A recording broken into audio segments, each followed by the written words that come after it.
It's a funny place to be, stuck in a seemingly mundane world with an inner knowing that the universe is so much more than our mortal minds can comprehend. Yet we all have the capacity to know peace and our oneness with the wholeness of life. And through these interviews, discussions, and reflections, it is my intention to share this possibility. I'm Ryan Kurczak, and this is the Kriya Yoga Podcast.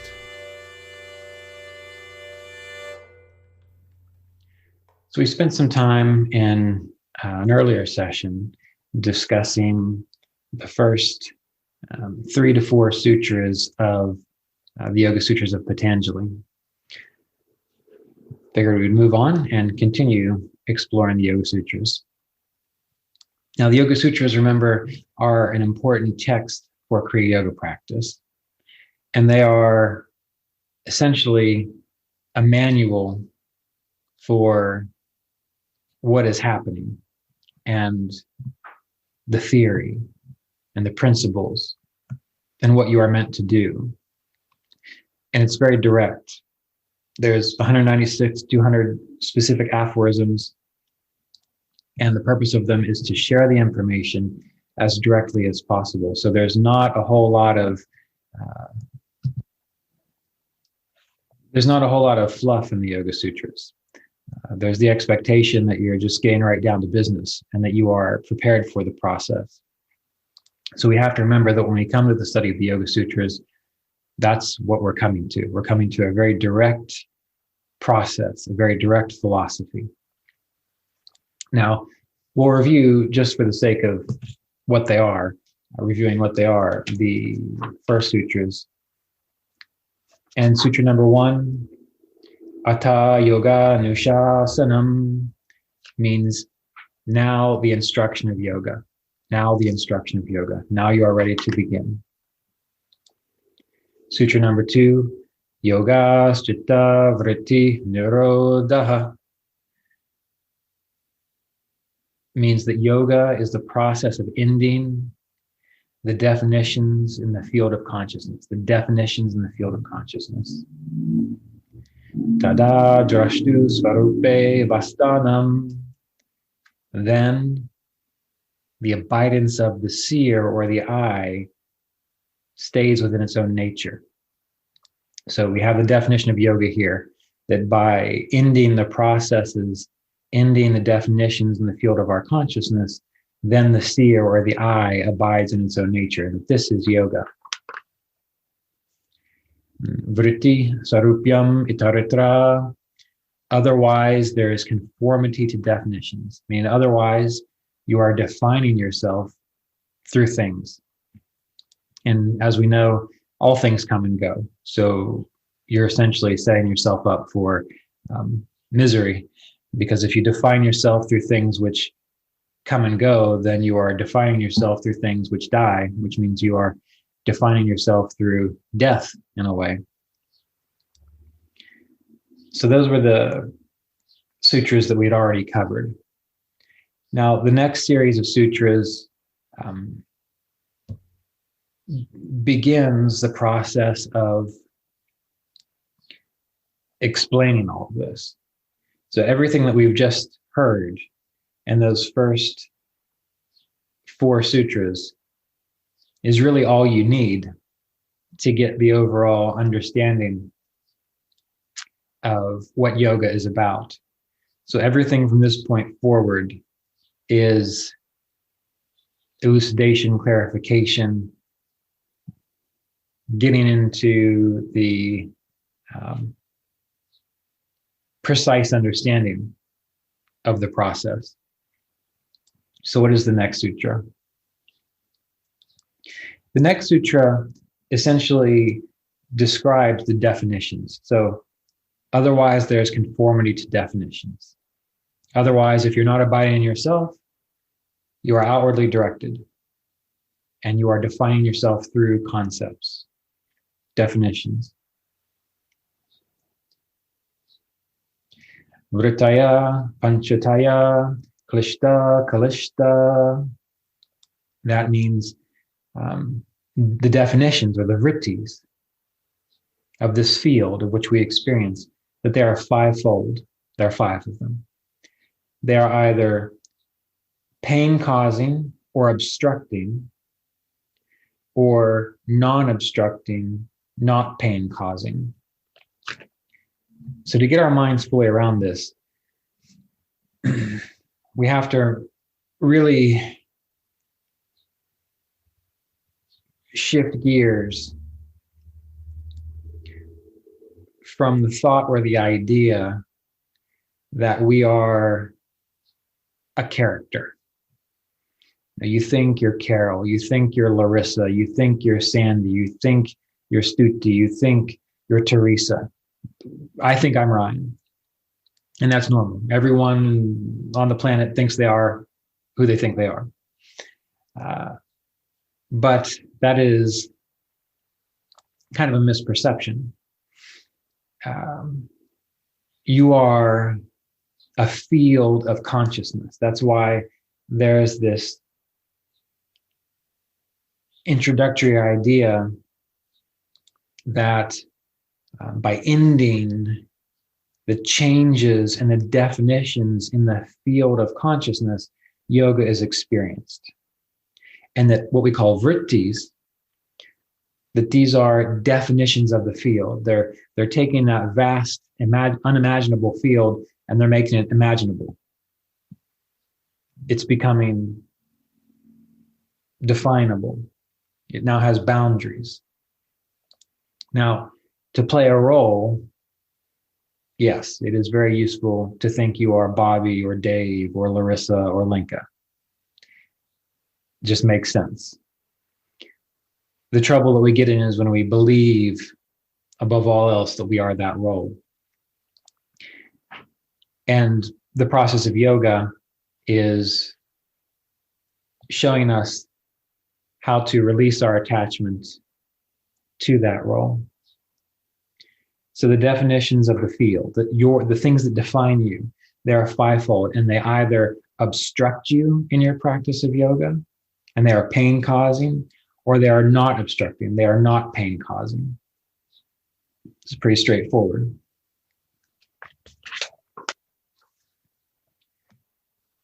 Now, these definitions, they fall under 5 categories. Pramana, Viparyaya, Vikalpa, Nidra, Smritaya. They are evaluation, that's number 1, evaluation. Misperception, number 2. Conceptualization, number 3.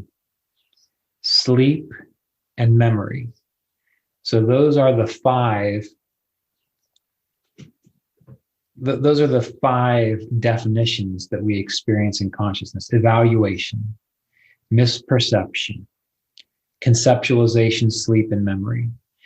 Now, a common mistake that people make when they start studying this, especially if you tend to have an either-or mentality or black and white mentality, that's not going to be useful because we have spirit and we have nature and they go together. What we're talking about, yes, deals with the idea of spirit, and that is what yoga is doing. It's revealing to us the true nature of spirit. The mistake that many people make is they try in their incarnated life to get rid of things like evaluation, misperception, conceptualization, sleep, and memory. But there's a place for both, meaning we have to play our role. We have to play our role as Dave, Carol, Bobby, Seema, Sarah, while it's there. But while it's there and while we are playing our role, the practice of yoga is to work out, okay, well, in the bigger picture, in the bigger scheme of things, what am I really? So I would like to encourage you to try to avoid the black or white either or thinking that it's either spiritual or it's just all nature. And if you do anything related to nature or supporting your small sense of self, that's bad. Your small sense of self is not bad. It just needs to be in its right place related to spiritual development. So evaluation, misperception, conceptualization, sleep, and memory. These are the things that define us. These are the things that we need to become conscious of to see how it's functioning. Because when we become conscious of how these definitions are functioning, we can then become aware, are they pain-causing, obstructing? Are they getting in the way of our experience of clarity while we play this role? Or are they supportive? Because as far as I can tell, you are able to live a supportive, healthy, spiritual human life. And it's perfectly fine to have that. It all comes down to, again, the bigger picture, knowing that that human life is not the eternal. And when you can know that the human life is not the eternal, you tend to relate to it better on all levels. And that's really what we're aiming for here. Because there's a tendency to think that we need to escape from all of this. And this is part of it. This is part of it. So after Patanjali describes these definitions, pramana, evaluation, viparya, misperception, vikalpa, conceptualization, nidra, sleep, smritaya, memory, he gives a little more insights into them. Sutra 17.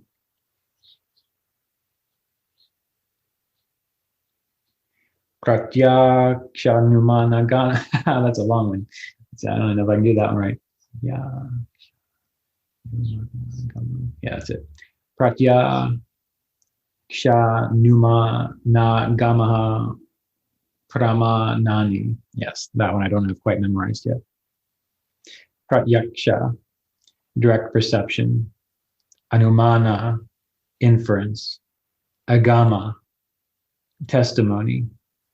Pramanani, valid means of learning. So a valid means of evaluation. So there's a valid means of evaluation. And those are direct perception, inference, and testimony. Evaluation, the valid means of evaluation, how to evaluate things. What are they? Direct perception means you've seen it yourself. Inference, you have enough information that you can pretty much figure out what's going to happen. So inference is useful.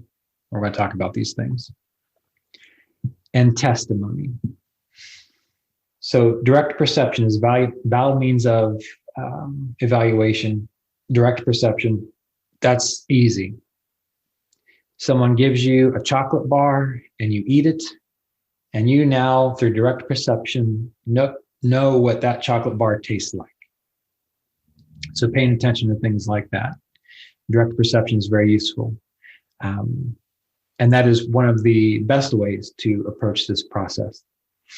But we can't always have direct perception. For example, if we want to know what it's like to experience consciousness beyond the personality, and we've been so identified with the personality, and our meditations aren't quite giving us that yet, well, direct perception might not be the thing that you can rely upon. But what can you rely upon? Inference, meaning that you can sit down and you can read spiritual texts and you can see the consistency between spiritual teachers and what they say, and you can contemplate the vastness of life and the cycles of nature and all these things, and you can infer a divine or some kind of intelligence there, which has allowed this amazing experience to happen. And it is an amazing experience, really. Even that's what always struck me, was that if you can stop and you can contemplate what's going on, even when I sit here and I think about the things that are in this room that I'm in, this small room. I have a small office in a building in town.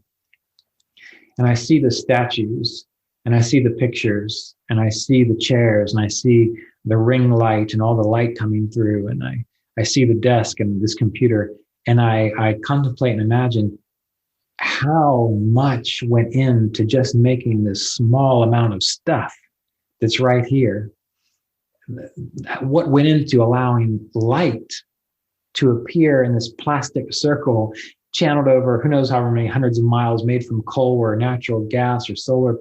If you stop and really contemplate what went into the production of a pillow on your chair over there, and all the lives that had to exist in order for that to be there, it's amazing. So through inference, through paying attention, really, that's kind of the way I interpret inference, paying attention. You can start to get a sense of the vastness of this wholeness of life, even though in your mind you don't quite feel like you're really plugging into it the way you would imagine, but you are it, and that's part of the problem. Is you have an imagination of what it's supposed to be like, and that's what gets in the way. So that's a concept. So as we get in conceptualization, we'll see that is something that gets in the way, meaning rather than just seeing what is there, which in and of itself, even in the most mundane of human experiences, is often profound. We have these concepts that say, but it should be like this. Why isn't it like that? And what do? They get in the way of the direct experience, but we're not there yet. We're still talking about inference. So that's one way that you can begin to use inference as a valid means of evaluating something. Or testimony. And this is where it gets a little tricky because it requires trust in someone. And, since the beginning of time, when we've had the invention of priests and people who supposedly had knowledge beyond what we have, we've also had charlatans. We've also had people who are manipulative. We've also had people who are clever and can make you think certain things.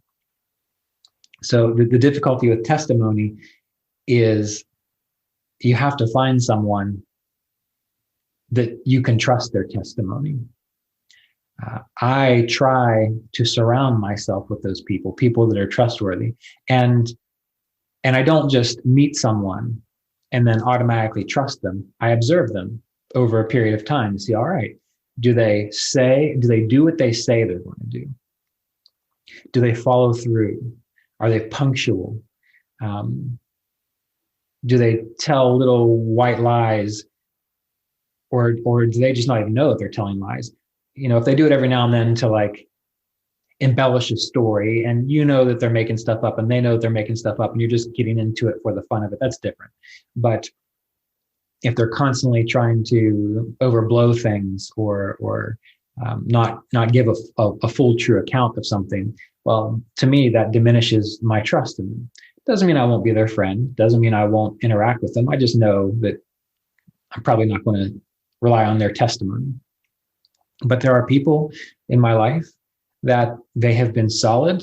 I know what they're good at. I know what they can do. And so if I go to them and I ask them a question, they might not be 100% right, but they've been right enough that I'm going to trust their testimony so that I can evaluate it, so that I can infer, try it out myself and see what my direct experience is. So when you find people in your life that you can trust the testimony of, that's a great thing.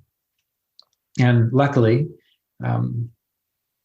Mr. Davis, for me, was always a great source of testimony.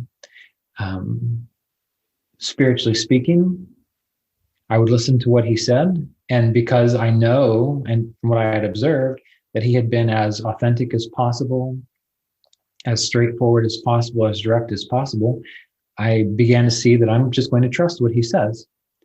And from what I can tell, that was well-founded. So this is one of the reasons why having a mentor or a teacher is useful. And this is also one of the reasons why it's really a good idea not to have too many. Yogananda told Mr. Davis not to read anyone else's books for the first year or so while he was in training with Self-Realization Fellowship.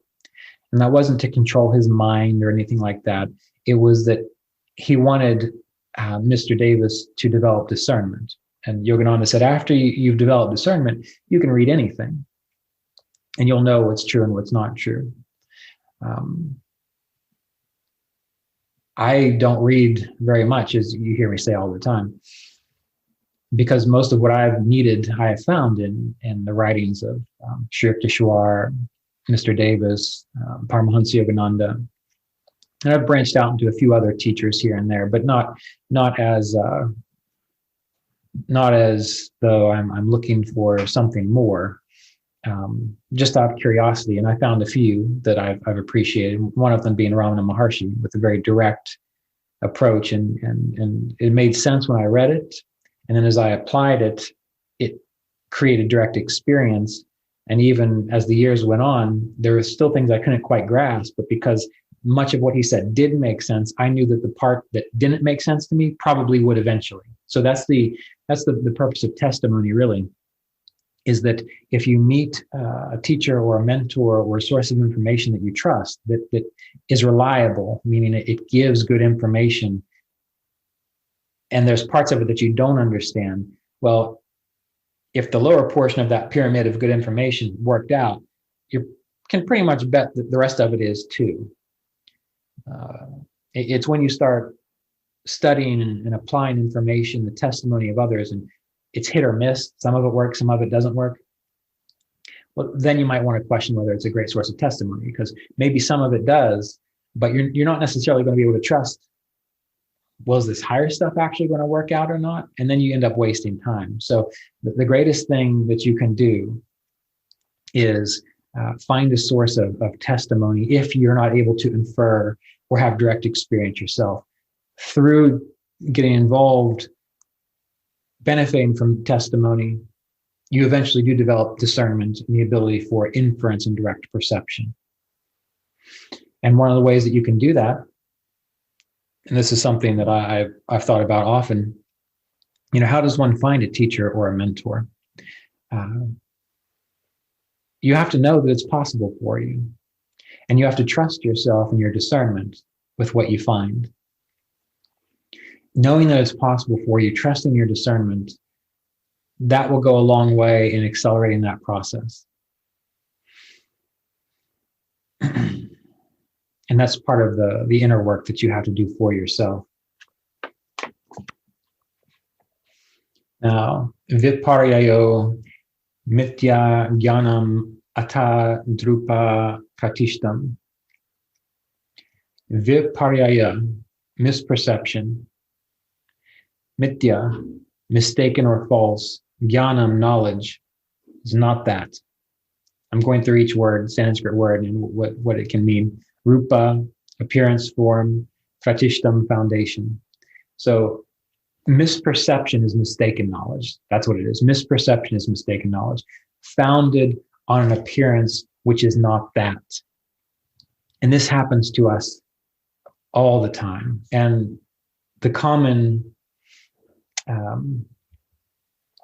example that is often given is this idea of you're walking down a path and you see a rope. It's maybe evening time, so there are shadows. You see a rope across the path, and your brain puts together, that must be a snake. Well, it's not, it's a rope. But when you think something is a snake, you are set that is a snake, and you act accordingly. You turn around, you go the other way, or you go a long ways out of your way to avoid the snake, or you attack the rope. All the while, that's wasted energy, wasted understanding. So misperception is a mistaken knowledge founded on an appearance of what's not true. And this happens to us not just with ropes. You see someone that reminds you of a person that did bad things to you when you were younger. You automatically assume that they do that too. That's misperception, and you can't interact with them appropriately. You and this is the big one for yogis, ultimately, you think you are this body. You think you are this body.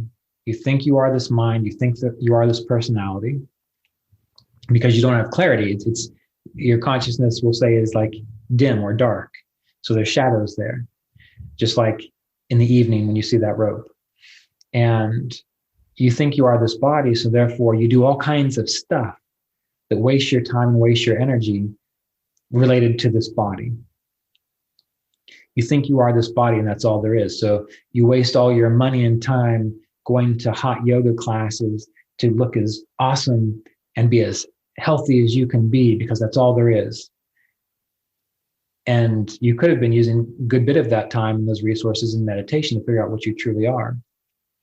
Or you're unwell, or you have an illness or a sickness, and you are so upset and so sad that you can't concentrate, that you can't meditate.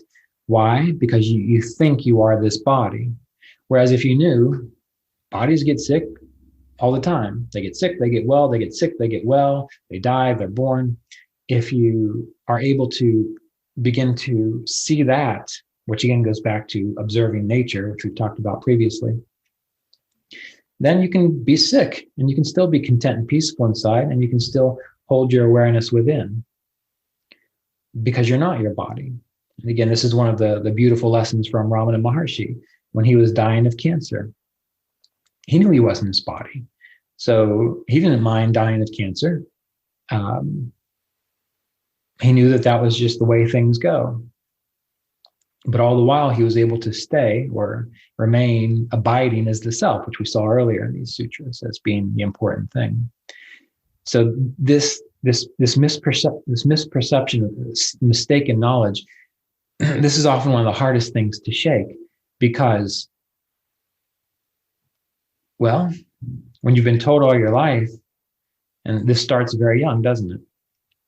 When you're a little kid, in order to make you happy, people give you things. I'll just give him that. He'll be quiet. Well, what happens? We start to imagine and think that external things are what pacifies us. And so we spend the rest of our life grabbing, give me this person, give me that job, give me this amount of money, give me that kind of health. We're grabbing, outside. And it starts very young. And so again, this is one of the reasons why in, say, the Bhagavad Gita, there's this reference to being twice born. Twice born is supposed to be a good thing. Twice born refers to, number one, we're born into a body, physical body, probably unconscious. The second birth is when we become conscious of what is real, of what is true. It doesn't have to be we wake up into this amazing state of self-realization. It's the conscious awareness of, oh, the choices I make, the way I think, it's waking up from doing things unconsciously and then trying to work out what is the best thing to do from a conscious perspective. When that happens, that's the twice born part, where you wake up to, oh, okay, there's a reason I practice the yamas and niyamas. There's a reason I work out my inference and my direct perception and find someone that I can trust with testimony. There's a reason that's there. It's when you begin to be conscious about why you do what you do. So misperception, mistaken knowledge, this is something that we outgrow as we mature. We benefit from the testimony of others that we trust. Because, for example, if Ramana Maharshi is a valid source of testimony, which in my experience he most certainly is, well, when he says things like, you must abide in the heart, you are not the body, that is the biggest problem that you face. You think you are the body. Well, then I know even if I still feel like I'm still going to take care of my body, because, that's crazy to think that I shouldn't. I'm still going to trust that maybe there's something to what he's saying. So then when I'm meditating, I'm going to really, okay, I'm not my body. Well, if I'm not my body, then what am I? And I'm going to really give it my the full force of my attention because he said it and I trust him. The testimony is proven to be accurate until eventually years go by. And then one day it happens. I understand that I'm not my body now. A direct experience occurs. And sometimes that happens very quickly. And sometimes it's fleeting, but you catch glimpses of it. But one day it becomes so clear that you don't have to keep fighting to remember it. You don't have to keep overcoming that definition because you've had the experience. Just like I know my hair is brown. No one has to keep telling me that. I don't have to look in the mirror all the time to remind myself my hair is brown. My hair is brown. I get it. That happens once you start to move through the mistakes in perception. You see things clearly. It becomes that obvious. It becomes that clear. And that's what this whole process of yoga does. Now, vikalpa. Shabda, jnana, nupati, vastu, shunyo, vikalpa. Shabda, words or language. Jnana, knowledge and concepts. Anupati, relying. Vastu, object. Shunya, without. Vikalpa, conceptualization. So vikalpa, conceptualization, is without an actual object, and it relies upon the concept of language. So this other definition is simply conceptualization. Conceptualization, that little dialogue in your head that's always going on. Oh, that's a light. That's a bird. I shouldn't do this. That's a statue. I see someone's name here. It's that little thing that makes you feel like you have to label everything, because labeling things, in a sense, for many people, makes them feel safe. If you can label something, then you know what it is. But that's a false sense of safety. That's just overlaying an idea. So conceptualization is actually a problem. And this comes up again and again in many other texts. Letting go of concepts. That is something I would highly encourage you to start trying to do. And you may ask yourself, how did I get here? You may ask yourself, how do you let go of concepts? And the way you let go of concepts, the way I have found, is you do it gradually. It's sort of like, letting go of your note cards when you're giving a talk. At first, you need your note cards when you're giving a talk. You keep referring to them, but eventually, once you've given enough talks, and I'm speaking from experience here because obviously I talk a lot in this realm, that I don't need note cards anymore because I've talked about it so much that it's there. So when I come to do a presentation like this, or someone asks me to talk at a church or at a yoga teacher training, I don't need any notes because I've done it enough. So whereas before I had the notes and I had to keep looking at them, in time I had to just put them aside for a little bit and do my best. And then if I need them, so wait a minute, let me get my notes, and I'd check and I'd look at them again. But eventually it became easy to let go of it. And there's many things in life like that. Learning a new piece of music. At first you need the written score, but in time you know it enough that you just have it. You know what to do.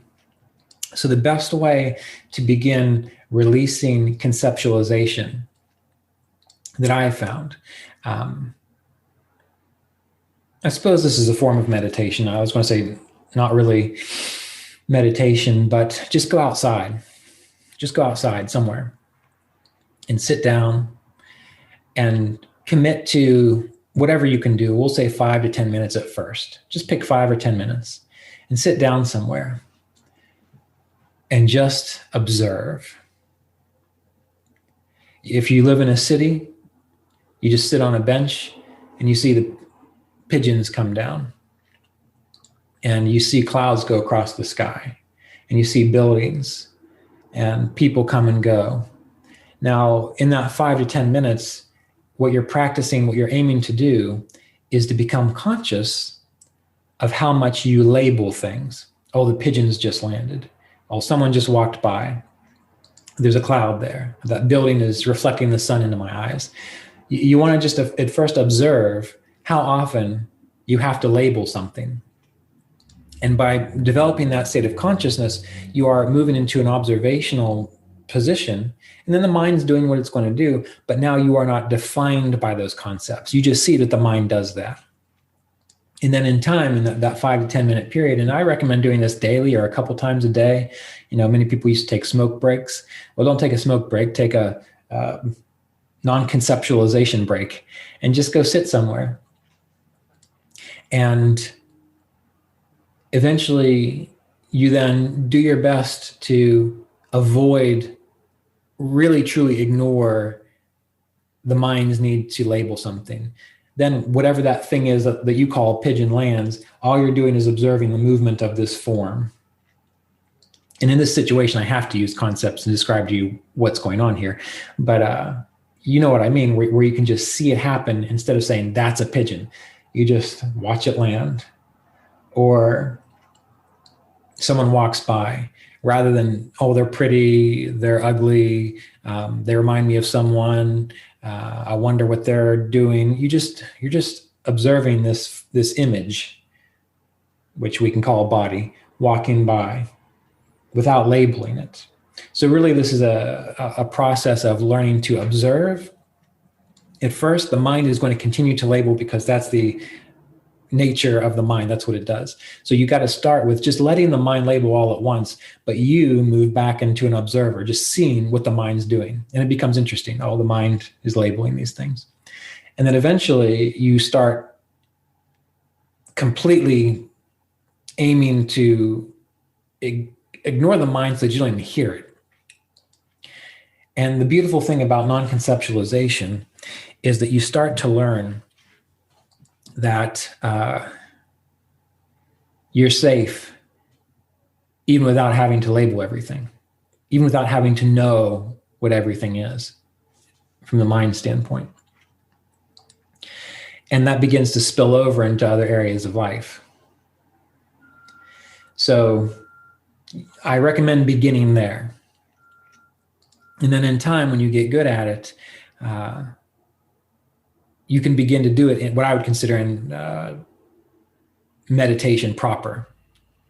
Because then you're doing the same thing. It's just now you're observing all the images that come into your mind, all the thoughts that pop into your mind. You treat them exactly the same as you treated the pigeon and the person walking by and the sun shining off the building. And you end up eventually not taking them so seriously anymore because you see it's just stuff that happens. And eventually you're able to completely let it go and just exist in a thought-free state. So this happens incrementally over time. It is possible. It takes some work. It takes some practice and some skill, but it does happen. And it's not as hard as you would think if you practice it. And this is a beautiful, beautiful process, because then you understand or can understand discipline a lot better. Because the reason we're not disciplined is because we listen to all that crap in our heads. Oh, I can't do it because of this. Oh, this is going to get in the way. Oh, this is going to be a problem. Well, if you've practiced non-conceptualization, you've learned to release attachment to all those little ideas and thoughts, ideation, then it doesn't matter what your mind says or what pops up in your awareness. You can just do it. And that's when you start to realize that you're actually not your personality. And I think that's a beautiful thing, because in my own life, I've experienced that such that, if I say I'm going to do something, I'm probably going to do it. Even if I have all these thoughts in my mind saying, oh, well, you don't want to do it, but what about this? But you could be doing this instead. Once you develop the release of attachment to concepts, that can go on all day long. And you don't have to listen to it. It reminds me of a friend of mine who has 3 kids, and she's a single mom. And that's all she does is take care of her kids. And I remember visiting her once, and I was like, what is going on here? There are these kids running around, screaming stuff, like tugging on her. And like it was that way nonstop. But she was as cool as a cucumber. She knew when she needed to pay attention to the kids. But at other times, it was like they weren't even there. And I thought to myself, how is this even possible? And then it was a great experience, because I recognized, oh, well, that's what we do. the thoughts in our mind, our concepts are like these crazy kids running around demanding our attention all the time when they really don't need it all the time. Sometimes, yes, but not all the time.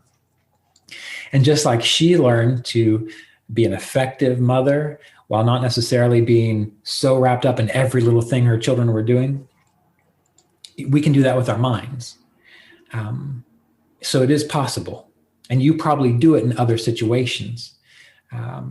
Think about something that you're so good at that it doesn't matter if people are yelling at you or trying to distract you. You can just get in there and do it, because you know what to do and you know what you don't need to listen to. So with conceptualization, this is kind of part of the process. And eventually you are able to completely and totally release the need to think. You can still think, but it's not a compulsion anymore. It's not something that you have to do to feel like you are you. Most of us feel that we are who we are because of a consistent pattern of thoughts. And so that gets in the way of abiding as the self. I could go on and on about these things. And as I was preparing for this little discussion, I recognized that this is probably one of the more time-consuming parts of the sutras, because there's so much that could be said about it. But that's the funny thing, isn't it? You don't really need to say so much. If you just pay attention the first time, apply that, that's what you need. Now the next one, nidra. Abhava pratya lambana vritir nidra. So nidra, sleep. Abhava, absence of non-wakefulness, or absence, non-wakefulness. Pratyaya, the immediate arising of thought directed to an object. Alambana, depending on vritti, fluctuation. So sleep is the vritti depending on the immediate arising of thoughts towards non-wakefulness. Now this is a really profound sutra. Many people take it way too literally. And I want to make sure I pronounced it correctly, as I think that's important. Abhava pratyaya lambana vrittir nidra. Abhava pratyaya lambana vrittir nidra. Yes. Abhava pratyaya lambana vrittir nidra. There we go. So nidra, or sleep, is the fluctuation depending on the immediate arising of thought towards non-wakefulness. Now, many people interpret this as you just need to avoid sleep. And that's not the way it is. Number one, you can remain present while the body sleeps. I talk about this in one of the chapters in the book, Kriya Yoga Vichara, yogic sleep. But again, as I've said before, in order to practice yogic sleep, you have to be good at meditation first, meaning you have to be able to be alert and awake during actual meditation before it's going to work in Yoga Nidra. Too many people think, well, I'm just going to lay down and meditate. Don't do it. I'm not going to buy it if you tell me that you're meditating profoundly in sleep, if you can't do it sitting up straight. But once you learn how to remain alert and clear and awake during meditation, yes, you can learn to do it during sleep. So on one hand, Yoga Nidra is really letting the body sleep while you remain awake, And you have a sense that you're doing that. Maybe you are in a relationship and maybe you snore. This has been my experience. and your body falls asleep and you start snoring. You have no idea that you're snoring. You have no idea what's going on externally because you're so internalized, and you are present, you are aware, you are there. That then the person who you're laying beside as you go to sleep like elbows you or pushes you and says, hey, quit snoring. And you think to yourself, what do you mean snoring? I've just been laying here this whole time. So the body sleeps. So it's not about avoiding sleep. You let the body sleep. There's a reason the body sleeps. It helps to heal the body. It helps the brain replenish itself. There's all kinds of good reasons that you sleep. So there's no reason to avoid sleep. In fact, lack of sleep causes most people a lot of their problems. So you can learn to remain present as the self, not as your personality, not as your body, while you sleep. And of course, that requires that you have already had the experience that you're not your body, that you're not your personality, which is one of the reasons why in meditation, it is often advised, at least at some point, to spend some time imagining that you are completely free in space, that there's no boundary, that you're not defined by a body, that you're not defined by anything, that you are completely free. You have to spend some time in meditation really getting into that. Imagine it as best you can until it becomes a real experience for you. Because it's those imaginings which will allow you to feel safe when all of a sudden you have the realization, wow, I'm not my body, versus having the moment of realization and you freak out because you don't have that touchstone that you're used to of the physical form. So it's imagining, it's learning to be comfortable in that state. The other side of this statement, that sleep is a vritti depending on the immediate arising of thought towards non-wakefulness.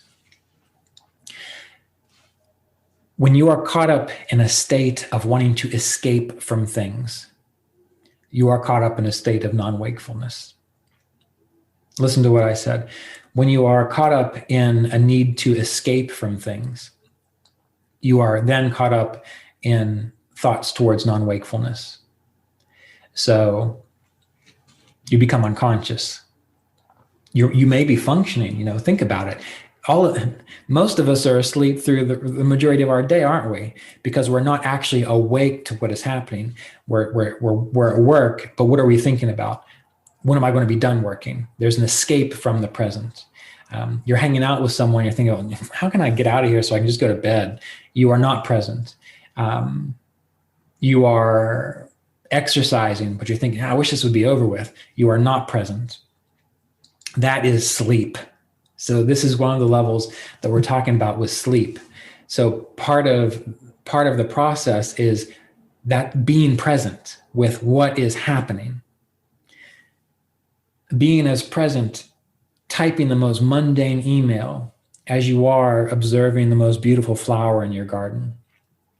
Being present, chopping up those onions as you are savoring the final production of that meal.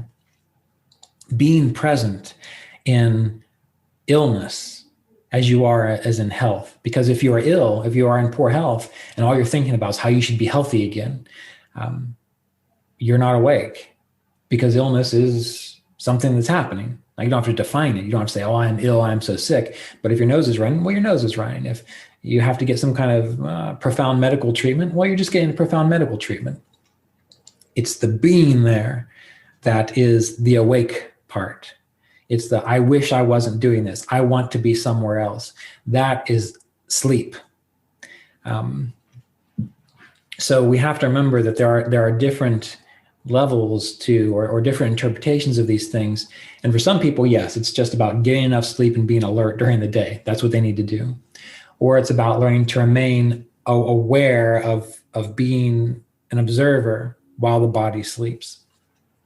But more importantly, what contributes to all of that is this idea of avoiding the immediate arising of thought towards non-wakefulness. And what that really means is the immediate arising of thought to something else than what's actually happening. So if I'm going to give you any kind of homework, between now and the next time we come together to discuss something like this, it would be to begin observing how often you are wanting something else, or that you're thinking, gee, I can't wait to get here, or I can't wait until this is over, rather than being with what is. The more you can be with what is, the less you'll be asleep. So consider this. Now,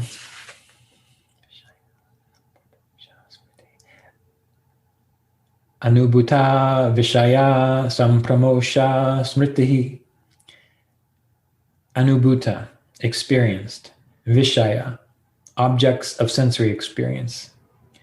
Asampramosha, non-escaping, non-stealing. Smriti, active memory, recall, remembering. Smriti, memory. Memory is the non-escaping of experienced objects. Isn't that beautiful how it actually comes out? And you know, I don't have a copy of it here, but my book, Kriya Yoga, Continuing the Lineage of Enlightenment, has a commentary on the Yoga Sutras. It was based upon studying other people's commentaries, my own experience, studying the Yoga Sutras in Sanskrit and what those terms mean. But I always love going back to the real direct wording, how it goes together in Sanskrit. So memory, just listen to this, it's almost like poetry.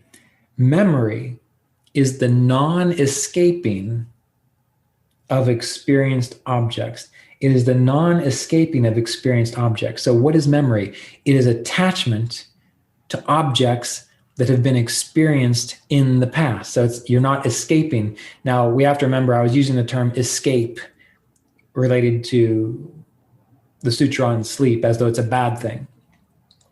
But you escape the Earth's atmosphere when you are a satellite trying to get in space. So it's just a thing that happens. You have to escape from some things, not in the please get away from me, but it's just you have to escape the inertia of things.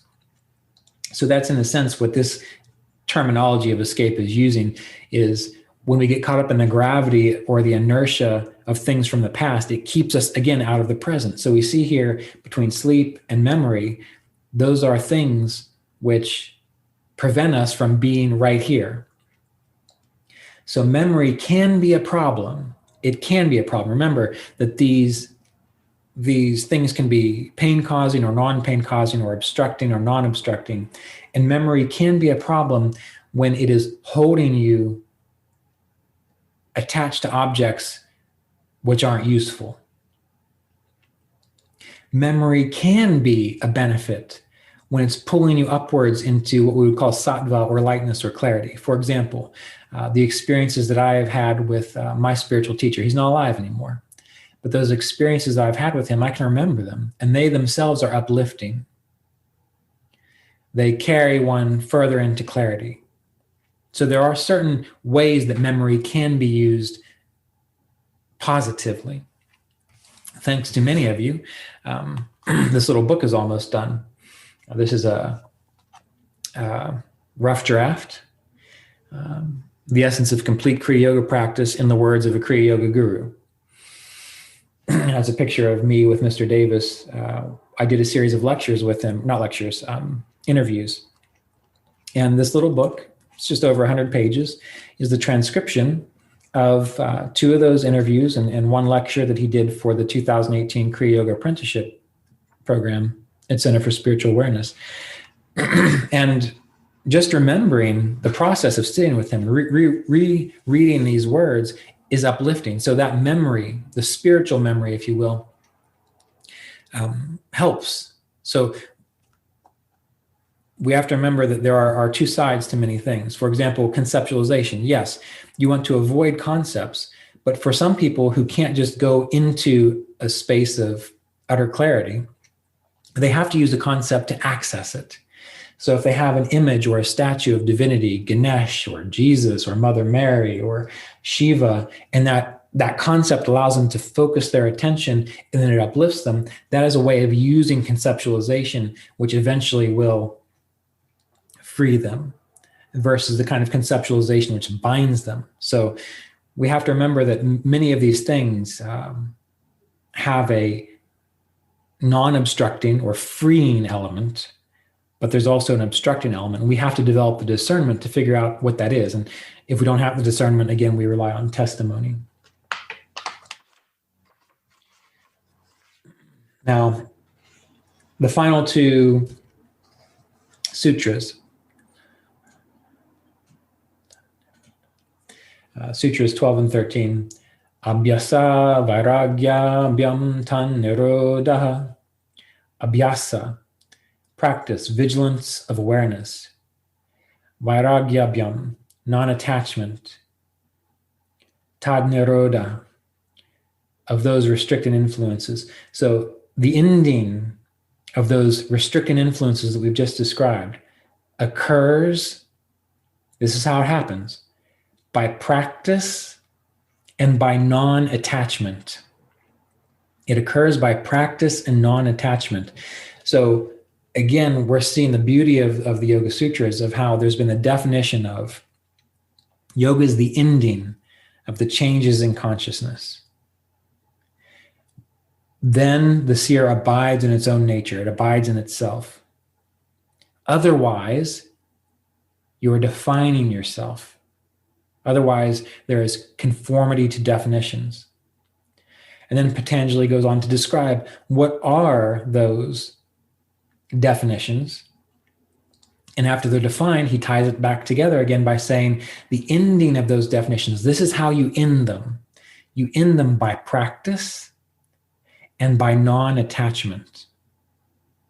So we've discussed a few things that you can practice. The constant practice, remembering of what we've discussed, that is the practice. Non-attachment is learning to give yourself permission to not define yourself by these definitions. To, in meditation, just let go of memory for a little while. Let go of concepts for a little while. Let go of sleep. That's sleep as in I'm nodding off and I can't stay awake. Let go of that.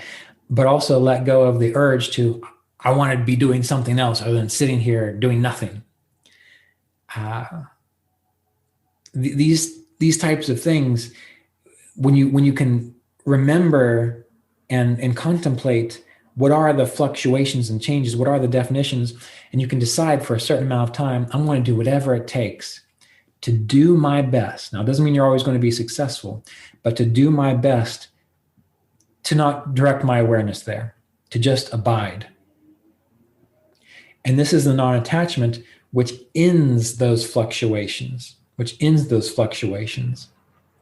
It's very much like, again, when you have a young adult who's been attached to their parents all their life and think, well, I can't go out on my own. I can't accomplish this.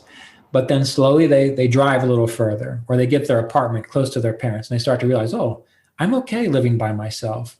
And they start to pay their own bills. Oh, look, I can actually take care of myself.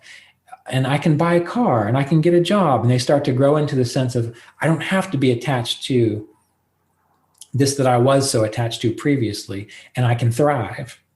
So part of the process is letting go of the things that we thought were so important, such as our body, our concepts, and recognizing that by not defining ourselves through them, we're still here. And what is that which is still here? It is the I. It is the self which persists through all changes. And then finally, tatra stitao yatno vyasa. Practice is vigilance in remaining there as the I, as the seer in one's own nature.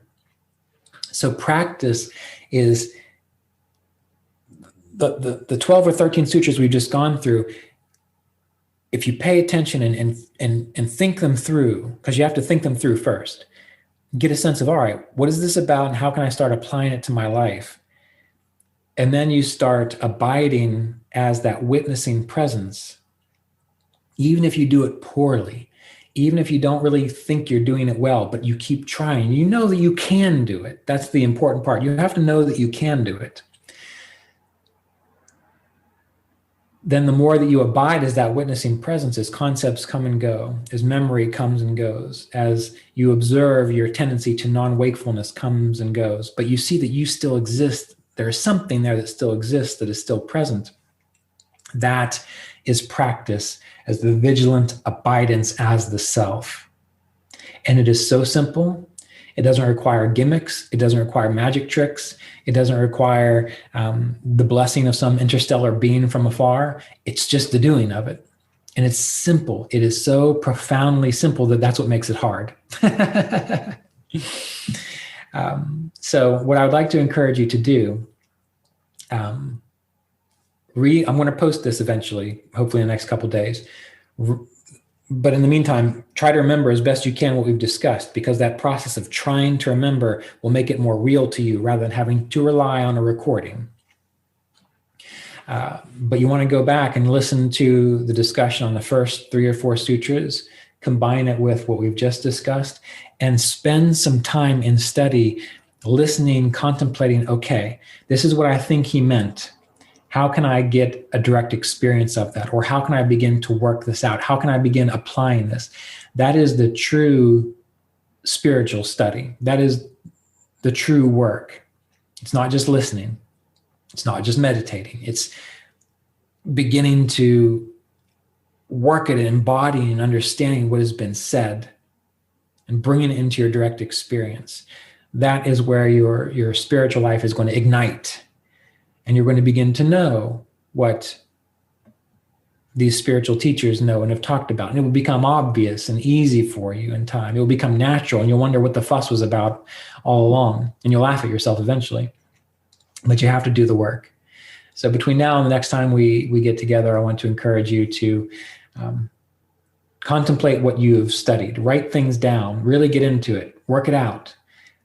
Get out Kriya Yoga Continuing Lineage of Enlightenment and study and contemplate the first 13 to 14 sutras. Don't go further than that. Stay with that. Really make the most of what you've learned there and see what you can call from it.